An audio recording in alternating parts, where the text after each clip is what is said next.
associated with the American Rescue Plan Act, ARPA. Procedure. Staff will make a presentation. Comments will then be solicited from the public. An individual speaker shall have 3 minutes to speak. If the speaker represents a group, the speaker shall have 5 minutes.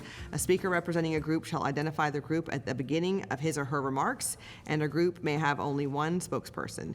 Each speaker shall clearly state his or her name and locality of residence. Upon the conclusion of public comments, the public hearing will be closed and the matter referred to council for deliberation. Staff will now provide a brief summary of the request. Mr. Tim Mitchell. Just a quick question. Yeah. Since this is a special called meeting and we don't have all members present, what's the rules?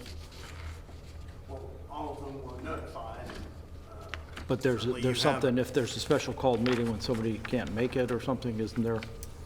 Well, I think that's specific to when you have less than the normal statutory time frame. So this was called well over, I think, of the 3-day rule requirement, and certainly. Great, thank you.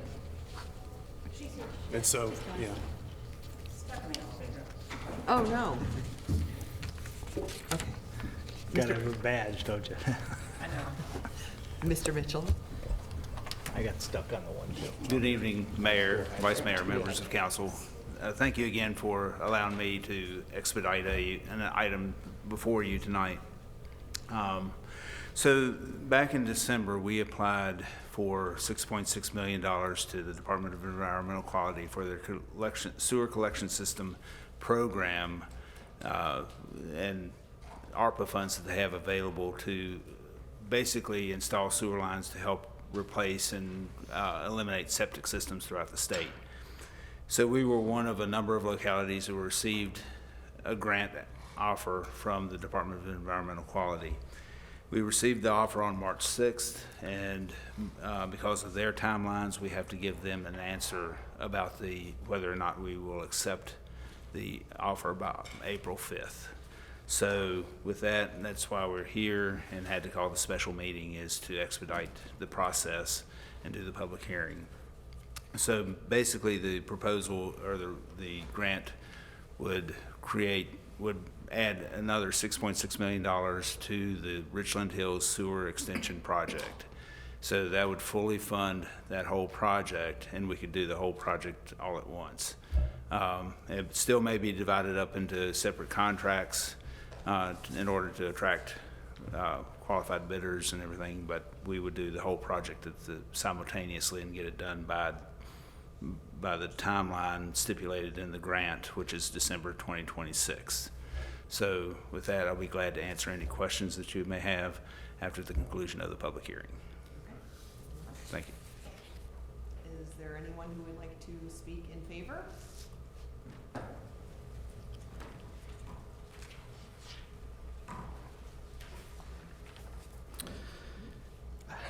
Good evening, Mayor Reed, Vice Mayor Feraldi, members of City Council. My name is Jason Snyder.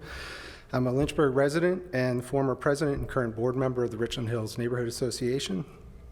I'm here to speak on behalf of the association regarding the Richland Hills Sewer Project and in support of this funding to bring sewer access to more of our neighbors and city residents. First, I want to thank Tim Mitchell and his staff for all the work they've done, not just to secure this funding, but for their willingness to hear the concerns of neighbors whose septic systems were failing, and for their efforts in finding new solutions to make access to city sewer a reality for more of Lynchburg's residents.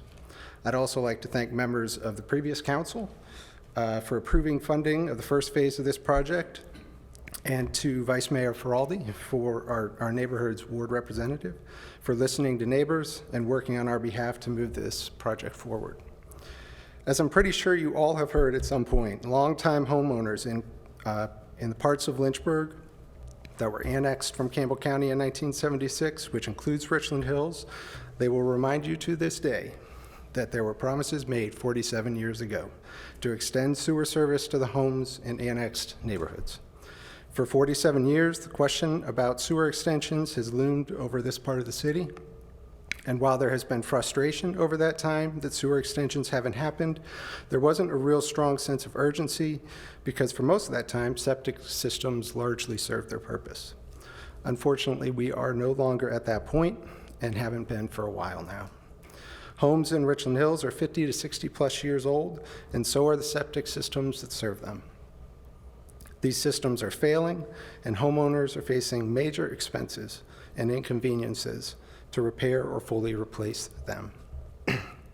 I'd like to share with you a little bit about what this has looked like for our neighbors. Starting shortly after our neighborhood association reformed in 2019, I began to hear from individual neighbors inquiring about city sewer. They tell me about their situations. One who is facing $15,000 in septic replacement costs. Another who lived just 4 houses away from a sewer hookup, but couldn't get enough neighbors between them and the city sewer line to have the line extended to their home. A family with young kids who began cutting back as much as they could on water usage in the hope that the city sewer lines would be extended before their septic system failed for good. All these neighbors and others I'd hear from were hopeful that city sewer lines would be made available to them. In each of these cases, there was a desperation in these neighbors' requests that sticks with me.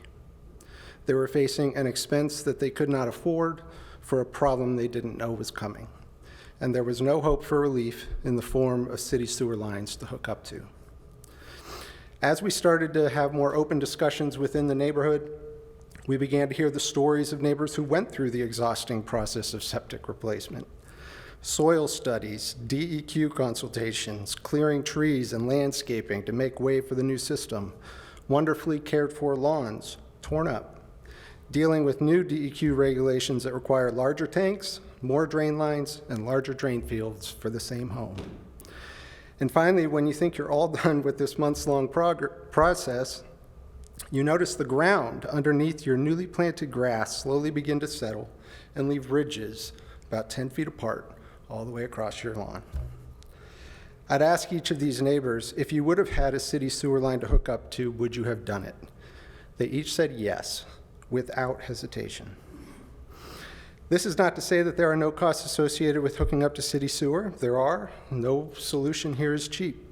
But the cost to hook up to city sewer, except in rare cases, is much less expensive than the costs neighbors have paid for septic replacement.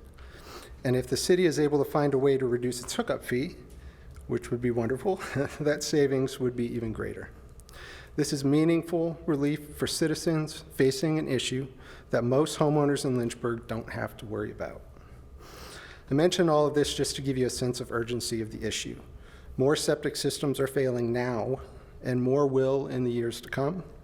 Approving this federal funding to finish the job in Richland Hills is a start to addressing this problem for unsewered areas in Lynchburg, and we would be grateful for your support. Thank you very much for your time. Thank you, Mr. Snyder. Anyone else here to speak in favor? Anyone here to speak in opposition? Any emails or phone calls from citizens? No? Okay, well, the public hearing is now closed and the matter rests with council. Vice Mayor Feraldi? Move for approval. Okay. Second. All right. Any further discussion? I think there are some people in Lynchburg that we just need to duplicate and put around different spots, and Jason Snyder is one of those. The work he's done with his neighbors to bring a community together is quite outstanding. And I know myself, the mayor, Mr. Taylor, maybe Councilmember Missions and others have been to some of the events that they put on. National Night Out in Richland Hills is a spectacle, to say the least. Car shows and food and music. It really is amazing to see this little pocket of Lynchburg come together, and I really do commend you for everything you've done, especially and on this topic. Extensive conversations with you and others about the need here being met, and I can tell you there's nothing more rewarding for being in this position to find needs, work with staff who are willing to find creative ways to meet those, and then have a council act on those. And so I'm humbled to be in this position to even be part of the dialogue, and hopefully for these 150 homes find a solution. So if anything, a reminder of why we do what we do. Thank you all. Agreed. I think there's a lot of lovely people over in Richland Hills that'll be very excited about this. So, sorry. Someone else? Yes. Dr. Wadley, go ahead. Second that again, I'm happy to see that come forth to passed, because I know they've been waiting a long time for that particular service. So I'm glad for the funds that have come through ARPA, or wherever the funds came from. I'm glad those funds have come into our community and we're using those wisely. I'm also looking forward to where we can continue to support other communities that do need the service as well, such as the Pleasant Valley and the Tariana area and so many others that still need that service. So I'm looking forward to the day when those cities, those portions of our community can also have the same service. Thank you. Anyone else? Councilman Missions? It's nice to finally see some of this infrastructure happening that these folks were promised back in, I think, 1976 when they annexed Campbell County. It's a good thing, and I just hope that we can figure out how to significantly reduce those connection fees to get as many customers online in Richland Hills as possible. Anyone else? Okay, let's go ahead and vote. The motion passes 7-0. Wonderful. Okay. Meeting is adjourned. Our next meeting will be a joint work session with the Lynchburg City School Board and will be held next week, March 28, 2023 at 4 p.m. at the Lynchburg Regional Business Alliance.